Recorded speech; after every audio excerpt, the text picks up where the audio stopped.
Lahir dari keluarga pejabat dan kaya raya, itulah Niño Rey Boniel. Keluarganya berasal dari kawasan Bien Unido, sebuah kota madya di Provinsi Bohol, Filipina. Ayahnya Cosme Boniel mantan wali kota Bien Unido di tahun 80-an, sedangkan ibunya Marina seorang pengusaha. Niño merampungkan pendidikan sarjana ilmu politik di University of San Carlos di Cebu. Dia sempat melanjutkan studi di bidang hukum, namun terpaksa mengundurkan diri karena kegiatannya seabrek. Maklumlah, meski usianya muda, Niño yang seorang pengusaha sibuk menjalankan bermacam bisnis, termasuk bisnis asuransi, restoran, dan bisnis mobil impor dari Jepang. Dia juga menjabat sebagai direktur di sebuah perusahaan broadcasting. Sama seperti orang tuanya, Niño sukses dan kaya raya. Namun tampaknya jadi pengusaha saja tidak cukup bagi Niño. Dia pun mencoba peruntungan di dunia politik. Pada tahun 2007, di usia 29 tahun, dia terpilih sebagai wali kota Bien Unido seperti ayahnya dulu. Niño tercatat sebagai salah satu politisi termuda di Provinsi Bohol. Selama masa jabatannya, sang wali kota Niño menghasilkan beberapa pencapaian. Pria itu berhasil mendongkrak status ekonomi kota madya Bien Unido dari nomor 5 jadi nomor 4. Dia giat mempromosikan wisata Bien Unido dengan mengikuti berbagai festival di Filipina. Dia juga membangun akomodasi resor untuk para wisatawan dan penyelam yang ingin menikmati keindahan terumbu karang di perairan Bien Unido dan melarang illegal fishing. Selain itu, wali kota Niño juga memperbaiki infrastruktur kota, sanitasi, dan kesehatan. Tapi dengan semua pencapaian itu, orang-orang tetap bertanya, mengapa sang wali kota masih single, penampilan keren, kaya raya, dan punya bisnis di mana-mana? Jabatan wali kota, apalagi sih yang kurang? Mengapa tidak juga ada nyonya Niño Boniel? Sebenarnya Niño pernah dikabarkan dekat dengan beberapa wanita, dan wanita-wanita itu biasanya usianya lebih tua darinya. Sayangnya, belum ada yang berhasil menaklukkan hati sang wali kota Niño. Sebagai wali kota, Niño kerap bepergian ke luar kota untuk berbagai kepentingan termasuk menghadiri konferensi. Begitupun pada suatu hari, usai mengikuti sebuah konferensi di Tagbilaran, ibu kota Provinsi Bohol, seorang teman mengenalkan Niño pada seorang kapten pilot. Namanya Gisela Bendong. Dia lahir di Iligan City, Filipina dari keluarga pilot. Tidak heran sejak kecil cita-citanya jadi pilot. Dan ketika dewasa, Gisela berhasil mewujudkan cita-cita itu. Dia tercatat sebagai pilot wanita pertama di maskapai penerbangan Air Asia Filipina. Orang-orang memanggilnya Kapten Gisela. Perkenalan antara sang Kapten Gisela dan wali kota Niño tampaknya sangat berkesan. Pada 2010 kepada teman-temannya, sang wali kota mengenalkan Kapten Gisela sebagai kekasihnya. Di tengah perjalanan kisah kasih mereka, tiba-tiba Gisela hamil. Keduanya segera menikah. Pernikahan itu tertutup, hanya keluarga terdekat yang hadir, bahkan para sahabat pun tidak diundang. Dan guna menghindari rumor, untuk sementara Gisela mengungsi ke Hawaii hingga sang bayi laki-laki lahir di sana pada Juli 2012. Di tengah kesibukannya sebagai seorang ibu, Gisela tetap berkarir sebagai kapten pilot. Wanita itu sempat mengalami kejadian mengerikan ketika mesin pesawatnya mengalami kerusakan. Namun dengan kemampuannya sebagai pilot, Kapten Gisela berhasil mendaratkan pesawat dengan selamat di Mactan Cebu International Airport di kota Lapu-Lapu. Saat itu hanya satu mesin pesawat yang berfungsi. Untuk jasanya itu, Kapten Gisela mendapat penghargaan. Pasutri wali kota Niño dan Gisela menjadi couple goal. Pasangan ideal bagi banyak orang. Keduanya muda, cerdas, berprestasi, dan menarik. Sebagai istri wali kota, Gisela populer di tengah masyarakat. Wanita itu seorang ibu yang juga kapten pilot, cerdas dan ramah. Dia tidak sungkan tersenyum dan tulus menyapa masyarakat. Sebagai istri wali kota, Gisela selalu tampil gaya, menenteng tas Hermes dan sepatu rockstarnya Valentino Garavani yang tentu kita tahu harganya selangit. Karena popularitasnya inilah, Gisela kemudian digadang-gadang menggantikan suaminya Niño Boniel sebagai wali kota selanjutnya. Niño telah menjabat sebagai wali kota selama 3 periode yang berlangsung 9 tahun dari 2007 hingga 2016. Nah, sekarang saatnya Gisela menyambut tongkat estafet wali kota. Untuk mempersiapkan diri, Gisela mengundurkan diri sebagai pilot Air Asia Filipina. Dia juga mengambil kursus di bidang kepemerintahan. Mudah ditebak, pemilihan berlangsung sukses. Pada Mei 2016, Gisela terpilih sebagai wali kota Bien Unido menggantikan suaminya Nino Boniel. Sementara itu, Nino menduduki jabatan barunya sebagai anggota DPRD Provinsi Bohol. Program utama wali kota Gisela meningkatkan pariwisata Bien Unido yang dianggap masih tertinggal dibandingkan kawasan wisata lainnya di Filipina. Selain itu juga meningkatkan pelayanan kesehatan, pendidikan, dan kesejahteraan masyarakat. Gisela dan Nino selalu tampil kompak di berbagai acara, saling mendukung. Keharmonisan mereka tidak diragukan lagi. Keluarga mereka sukses, karir keduanya pun sukses. Pasutri Boniel dielu-elukan sebagai pasangan favorit. Dengan rekam jejaknya, orang-orang yakin keduanya akan jadi pasangan politisi besar di Filipina. Bagi sang wali kota Gisela, dunia adalah panggung sandiwara. Kekompakan dan keharmonisan sebagai pasutri politisi yang ditampilkannya selama ini dengan suaminya Nino di depan publik cuma bohong, hanya pencitraan.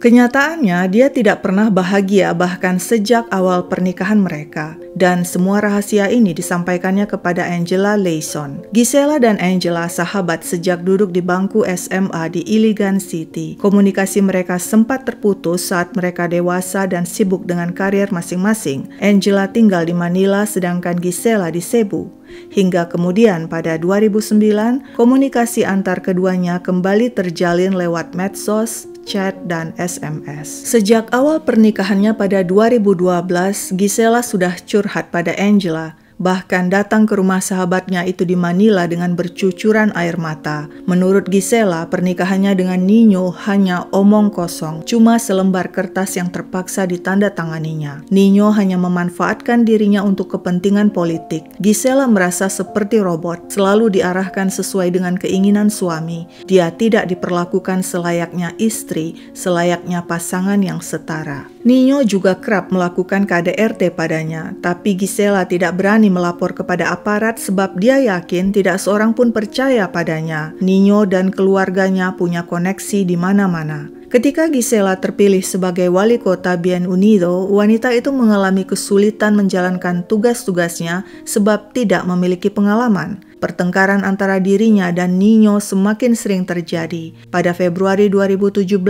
sang wali kota Gisela menyampaikan pada Nino dirinya ingin bercerai. Mereka pun kemudian pisah ranjang, tidak serumah lagi meski belum resmi bercerai. Tidak banyak yang tahu soal itu. Orang-orang menganggap pasangan ideal itu baik-baik saja. Mereka tetap menjalankan tugas seperti biasa, tetap tersenyum dan tampil di depan publik seolah tidak ada masalah. Problem pekerjaan dan pernikahan itu sampai-sampai membuat Gisela merasa perlu berkonsultasi ke psikolog. Hal ini sangat berbeda ketika dulu Gisela jadi kapten pilot. Dia sangat menikmatinya. Kini hidupnya semakin stres dan tertekan.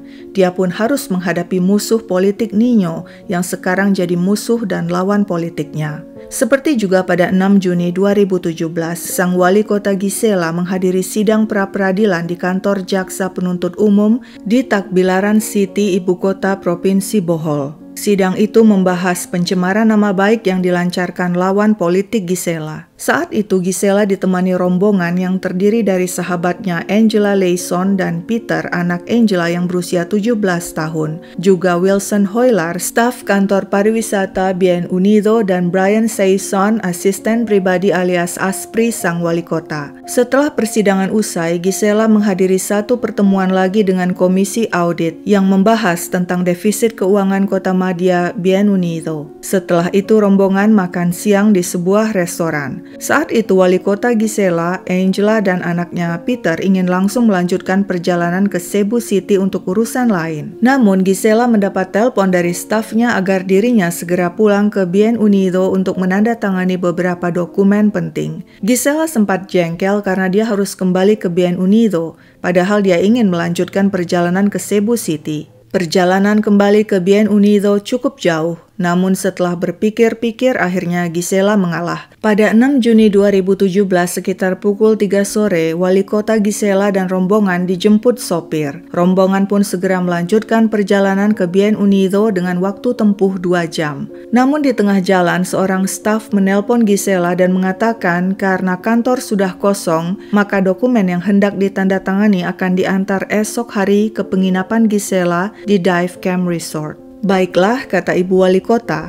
Rombongan pun langsung menuju penginapan untuk beristirahat. Gisela dan Angela menempati kamar nomor 10, sedangkan Peter dan si Aspri Brian Saison di kamar nomor 5. Malam itu, sekeliling resort tampak gelap, hanya beberapa lampu yang menyala. Sekitar pukul 1 pagi pada 7 Juni 2017, Angela yang sudah separuh tertidur mendengar ketukan di pintu kamar. Lalu tiba-tiba pintu terbuka dan beberapa pria bersenjata menerobos masuk dan langsung mematikan lampu kamar. Angela melihat samar seorang pria menjambak rambut Gisela dan menonjok wanita itu sambil menyemburkan sumpah serapah. Saat itulah seorang pria lainnya mencengkeram Angela dan menyeretnya dari tempat tidur ke lantai, lantas melakban separuh wajahnya dan memborgol tangannya. Angela yang ketakutan sempat mendengar Gisela memohon kepada pria yang menonjok Gisela. In, please, jangan bunuh Angela. Angela kemudian pingsan entah karena ketakutan atau akibat kepalanya terbentur lantai. Begitu siuman sekitar pukul 3 pagi,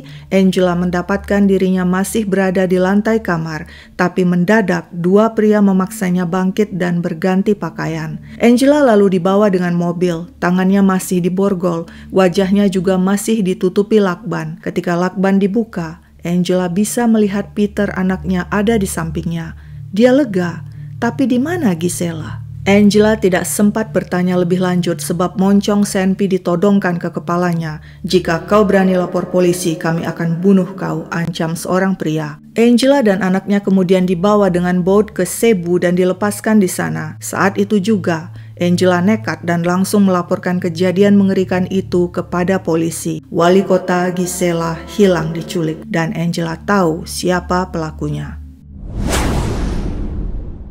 Sejak 26 Mei 2017, In telah mengatur rencana besar, yaitu menghabisi wali kota Gisela. Dia melibatkan banyak orang, termasuk diantaranya 2 sepupunya dan sopir kepercayaan wali kota, yakni Randall Lupas. In berhasil mendapatkan jadwal kegiatan Gisela dan tahu wanita itu akan kembali ke Bien Unido untuk menandatangani dokumen. Dia perintahkan anteknya, si sopir Randall, menjemput Gisela dan rombongan yang akan menginap di Dive Camp Resort. Kepada karyawan resort yang dikenalnya, In memberi perintah, nanti malam matikan lampu di sekeliling resort. Hal itu penting agar aksi dirinya dan anteknya tersamarkan. Pada 7 Juni 2017, di tengah kegelapan, sekitar pukul 1 pagi, In beserta anteknya menerobos masuk ke kamar nomor 10, yaitu kamar Gisela dan Angela. Mereka berbagi tugas, sebagian menangani Gisela dan sebagian lagi menangani Angela. Saat itu In juga ingin menghabisi Angela, namun batal karena Gisela memohon agar dia tidak menyentuh wanita itu. Gisela lalu dibungkus dengan selimut dan dibawa ke perahu kayu milik Riolito, sepupu In yang sudah menunggu. Gisela meronta-ronta dan memohon agar In melepaskannya, namun In menghardik, dasar perempuan tidak becus. Bersama Riolito, In membawa Gisela ke tengah laut di antara pulau Cobian dan Olango. Di sana, In menembak Gisela hingga tewas, lalu membungkus jasadnya dengan jaring ikan dan memberi pemberat batu 15 kilo sebelum akhirnya di tengah gelap, dia membuang Gisela ke laut. Tugas In dan antek-anteknya selesai. Siapakah In dalang di balik pembunuhan wali kota Gisela? In adalah nama panggilan Nino Boniel, suami Gisela. Dan dia telah menuntaskan keinginannya membunuh istrinya. In alias Nino sepertinya yakin kejahatannya tidak bakalan terbongkar, tapi dia tidak sadar Angela mengenalinya saat kejadian di kamar nomor 10. Memang saat itu ruangan gelap, Angela hanya bisa melihat samar-samar, namun wanita itu mendengar ketika Gisela menyebut nama In. Tentu saja Angela tahu In adalah nama panggilan Nino, dan hal itu disampaikannya kepada polisi. Dan ini membuat investigasi polisi lebih mudah. Polisi pun berhasil meringkus para pelaku. Namun Nino membantah keras, dia tidak membunuh istrinya. Dia mengatakan istrinya hanya bersembunyi di suatu tempat. Boleh saja Nino membantah dan menangkis dengan berbagai alasan, tapi pelaku lainnya tidak semuanya bisa tutup mulut, terutama si sopir Randall Lupas dan si sepupu Riolito Boniel.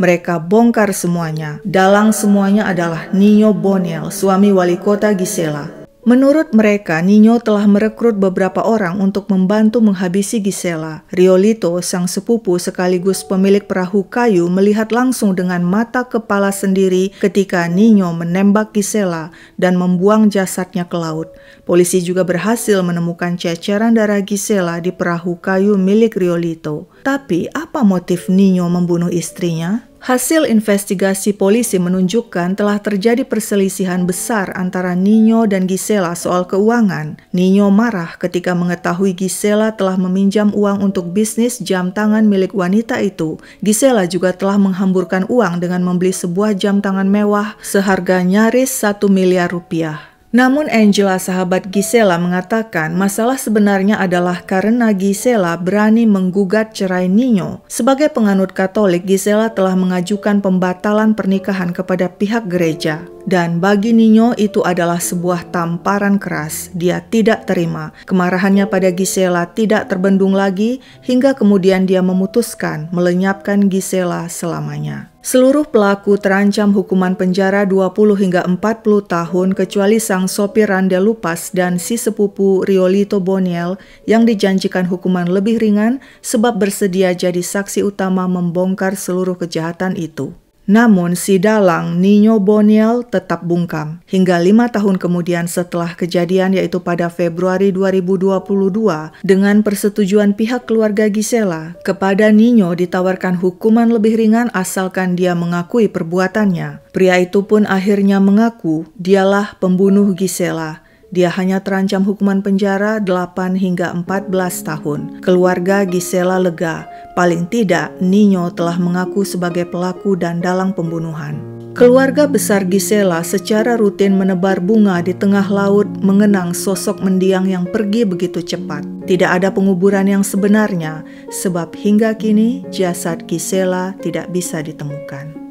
Sekian dulu ceritaku, sampai jumpa kapan-kapan.